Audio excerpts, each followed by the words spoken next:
За юу цаана ахагч дүүнэр мэнэ. Энэхүү сайхан авлаг өдрийг тэмдэглээд өрөөндөө хамаг өшгөө хаагаад хараануудад шилтэл суусаар энэхүү бичлэгийг дуусгамаа гэж. Өнөөдөр хэдүүлээ чөтгөрийн ангууч анимын дөрүүдийг жоохон логиктой байдлаар дүгнэх болсон юм даа. За яах.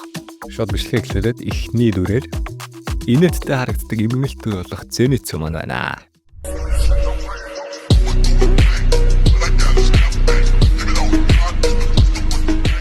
Та зэниц хараад ер нь юу гэж боддог вэ? За ер нь бол анимредик эсвэл My Animalist-ийн community дээр дийлэн хүмүүс зэницүг аимхаа ойрлоо заримдаа үзэхэд чицүү гэмээр ядраатай дүргсэн байдаг юм байна. Ерөнхийдөө нийтлэгээр шүү. Ер нь тийм ээ, би ч гэсэн бас анх үзээд яг л тийм бод толгойд орчиж байлаа. Ер нь жоох удаа үзэх юм бол төвхтэй annoying нөхөр байсан. Түүнийг бол ерөнхийдөө хүмүүс PTS-тэй дурак юм шүү дээ наач нэгснэр өнөөдрийн манай бичлэгийг сэтэлтэрсэн байх нь шүү дээ. За зэниц маань л ерөнхийдөө PTS-тэй байх магадлал маш өндөртэй. Түүний зан характер ер нь үүнтэй нэлээд нийцж байгааг доорх жишээнээс харж болж байна. PTSD гэдэг нь сэтгцийн цочрлын дараах юм гэж хэлж болох ба угаасаа тийм мангас чөтгөртэй тулгдж байгаа 15-16 настай нөхдүүд иймэрхүү юмтай нэгдэг бол миний хувьд нэх гайхааргүй л харагдаж байна. За энэ дээрээ бид түүнийг үргэлж айж бэргэж явдгаар мэднэ. Гэхдээ тэр ер нь зориггүй нөхөр бол бас биш байгаамаа. Зүгээр л цочрлын дараах шокноос болоод тийм болц зэрэг. Тэр багадаа ингээд орхигдож харин түүнийг аянгийн амьсгалын мастер болох Жигоро аварсан ч түүний айдас нь алга болоогүй улам дайж даймж ирсэн ба. Энэхүү эмгийн үед хүн ер нь байнга аюул мэдэрч нойргуудад давтарч зарим үед ухамсаргүй мэдүүлэлтүүдийг гаргаж болдог баг. За жишээ нь Сиснигийн 12 дугаар анги дээр зэниц унтж байхдаа л дайснаа өнөчгдөг. Тэгснээр тэр үүнийг ерөөсөө сандгүй. Энэ бол PTSD-ийн үед үүсдэг hyperarousal буюу бие махбод амьд үлдэхийн тулд ухамсаргүйгээр хариулт үзүүлж байгаа хэрэг. Үүнийг сонсоод танд ч бас тийм ч юм уу гэж бодож байна уу? Тэгж бодсон бол лайка дараарай гэж. Харин дараагийн дүр бол амьд үлдсэндээ гимшигч Танжиро.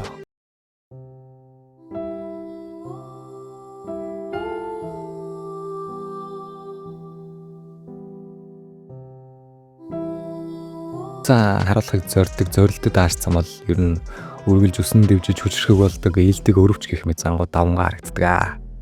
Танжиро гэр бүлийнхээ цорын гац амьд үлдэгч мэдээж Незуко байгаа л да. Гэхдээ чөтгөр болсон болохоор бараг л өксүүнээс ялгаа гэж хэлж байгаа хэрэг шүү. Энэ хүн нөхцөлд орсон олон хүн өөрийгөө буруутгах сэтгэл зүйн хариултал үзүүлдэг байх нэ. Харин үүнийг нь аль бисны нэршлэр Survivor's Guild буюу амьд үлдсэндээ гимших хэмдэг гэдэг байна. Танжиро би тэр үед гэртээ байсан бол гэж өөрийгөө зэмлдэг. За яг л гоостой. Энэ сэтгэл зүйн дараа ингээд Незуко хамгаалах босд хүнийг өршөөх хүчрэх сэтгэлтэй ингээд болгодог байна. Мөгийн трен арк дээр бол тэрээр зүүдэндээ гэр бүлтэйгээ дахин уулздаг. Тэр зүүднээсээ сэрхийн тулд өөрийгөө алхаар шийддэг. Энэ бол тэр байн бусдыг аварч өөрийгөө гаруун гаргадаг зан. Энэ зөвхөн инэрэнгүй зам биш. Өөрийгөө үнэлэх үнэлэмжсол эсвэл дэмжлэц хариулж үйлдэлж байж болно. За дараагийн дүрмээр дуугаар тэмцэж Незуко гэж.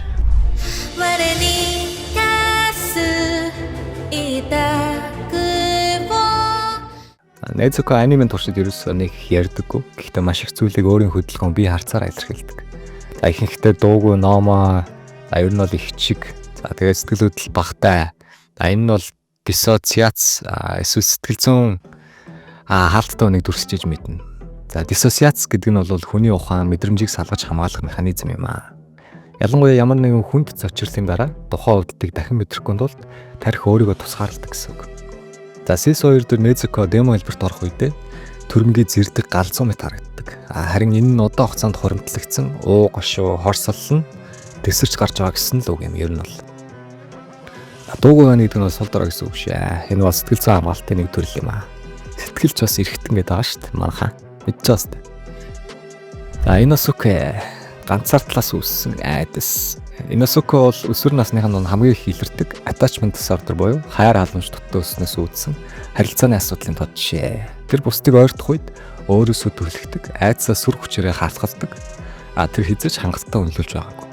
Тийм болохоор үргэлж хэн нүжтэй вэ гэж асуудаг. Түүний анхны найз нөхөд бол түүний хувьд танихгүй хүмүүс. Харин тэр үнийг хэрхэн хүлээж авахаа ерөөсөө мэддгүй л байсан. Иносуко бол хүчтэй дүр биш. Тэр хамгаалагдаагүй өссөн хүү гэж байгаа шүү дээ.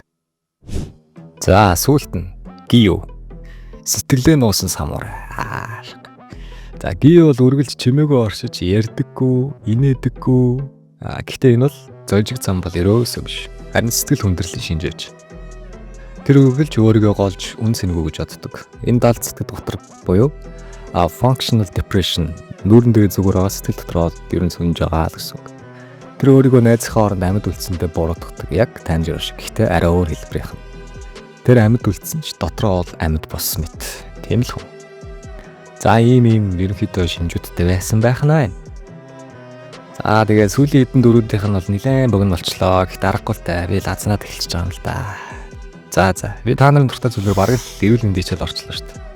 Үүнийг үтсэн чамд ч бас иймэрхүү шинж тэмдэг илэрч өөрийгөө энэ дөрүүдтэй аль нэгэнтэй адилхан гэж явдаг бол симүтрээ яваад үзэх гэмгүй байх нь шүү нөхдөж.